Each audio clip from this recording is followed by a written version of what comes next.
happy to report we are going to be lifting the evacuation in its entirety immediately.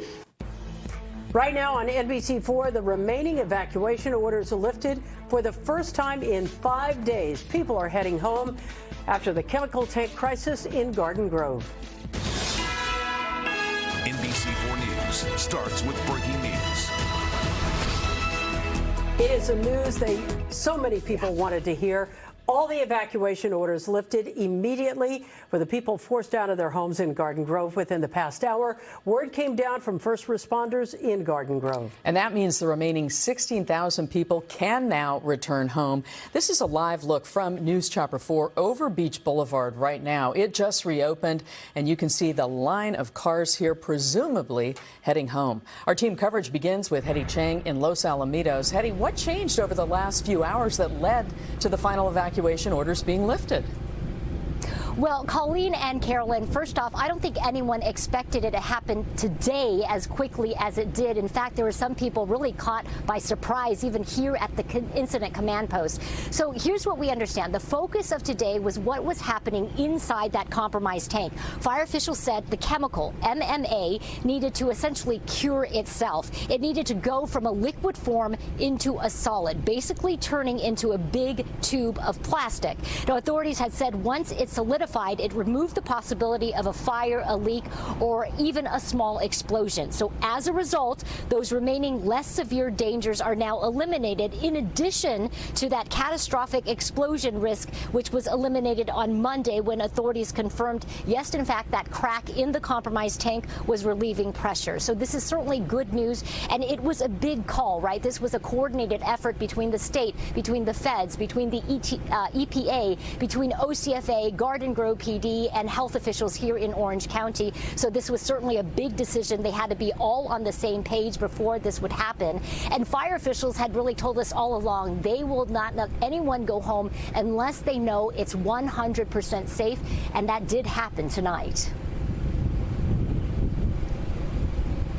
Since last Thursday. Today, we saw firefighters and other people very close to the tank out there. And for the first time, we noticed they stopped putting water on this tank. Do we have any idea what happens moving forward?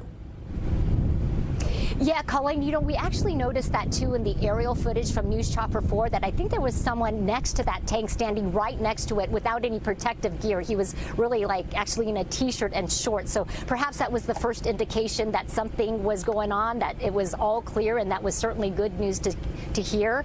The OCFA officials say keep in mind that they're still dealing with a chemical here, right? So it's still a hazmat situation, but now it's going to turn into a hazmat cleanup. So we imagine that this incident command post, a very large one here at the Los Alamitos racetrack. It's been here since late Thursday evening. That's going to start breaking down. But again, I think we're going to start to see some cleanup efforts happening here once moving forward.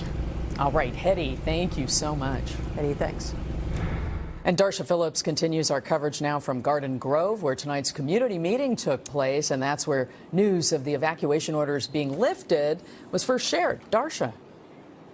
Yeah, Carolyn, Colleen, that video that you're seeing of the police chief making that announcement, that happened here at this community meeting in Garden Grove. That community meeting still going on at this hour. And when that announcement was made, there was some applause and some cheers. But let me tell you, this meeting is a very fiery meeting. There are a lot of residents inside this meeting that are upset about what transpired over the last 5 days. I want to show you a look inside the meeting. Now, again, people speaking out about how angry they are about the incident and are asking questions as to why the company, GKN, was permitted to store such a volatile chemical so close to homes and an elementary school. People who were evacuated were also speaking out about the lack of shelter space and having to be shuttled from shelter to shelter during those evacuations. And residents also demanding assurances that something like this won't happen again. GKN should not be allowed to operate across from an elementary school. It's shameful. No profiteering from disaster. No hotels, no corporations should be able to profit from tragedy, and hold GKN accountable. Shut it down and give those workers safe jobs that they can go to.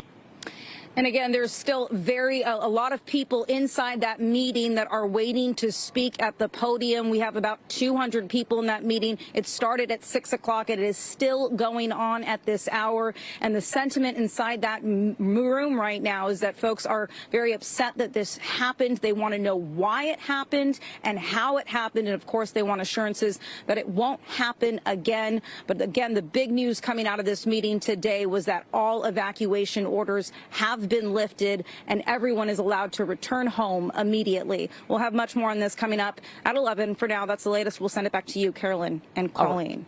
Darsha, we'll see you at 11. Now, take a look. This map really illustrates the scope of the evacuation zone in Garden Grove. And as of last Friday, the area outlined in red represented about 50,000 people who were told to leave their homes. And then last night, that zone shrunk to what you see in red here, about a third. Really, the rest, the majority, were able to head home. NBC4's Macy Jenkins joins us now live from a shelter in Fountain Valley where there is a mass exodus happening right now. Macy. Hi, Carolyn. Well, many people here were facing a fifth night out of their own beds, but within the last 30 minutes to an hour, they started getting that news that they were able to go back home. It all was safe.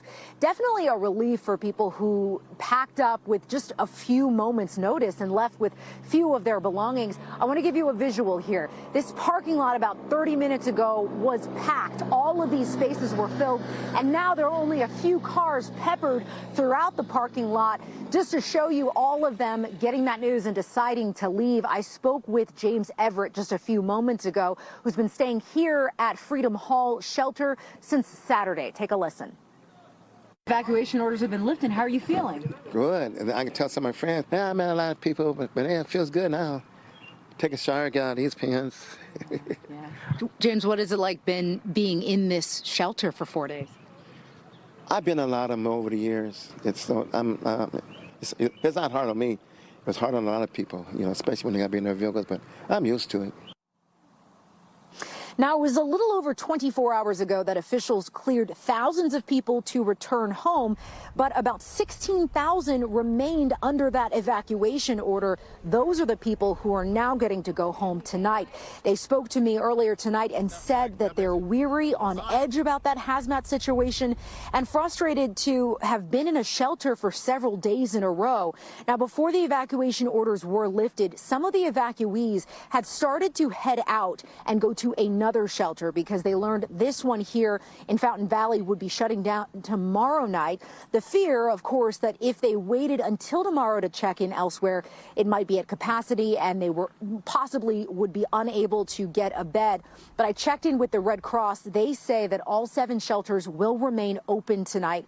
I also spoke with John Torpy with World Central Kitchen. He says that his organization will be providing meals to all the people staying in a shelter tonight.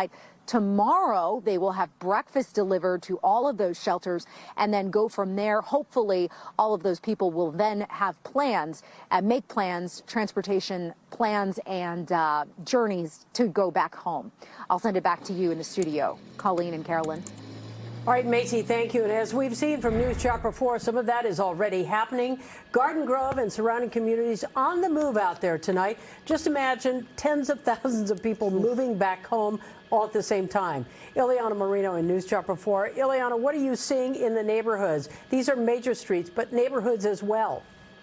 Colleen, I'm seeing Caltrans workers scrambling to pick up the cones to allow these residents to finally make their way back home. This is Beach Boulevard. This is as busy as a street can possibly be northbound here, just north of the 22 freeway. The 22 off-ramps here for Beach Boulevard also extremely busy as residents start to make their way back into the neighborhood. But let me quickly widen out the shot. I want to show you where this is in relation to where the tank is located. It's a big push here, but as I zoom in here, you're going to see a couple of police cars and their lights over there. That's roughly the area where the tank is located, which means that this residential neighborhood that's between Beach Boulevard and the tank, that is that neighborhood where those 16,000 residents were still not being allowed in. But thankfully now everything has been lifted. We have seen residents start to make their way into the neighborhood. There are still some street closures. I do still have a street closure for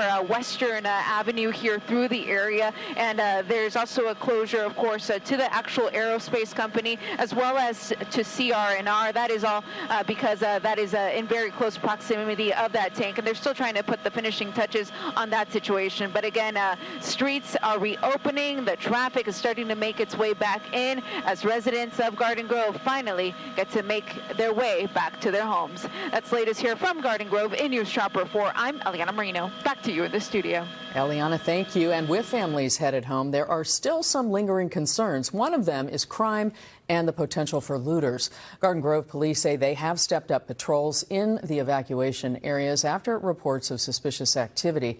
According to police, one person was arrested for looting, 6 others arrested for separate offenses in the evacuation zone.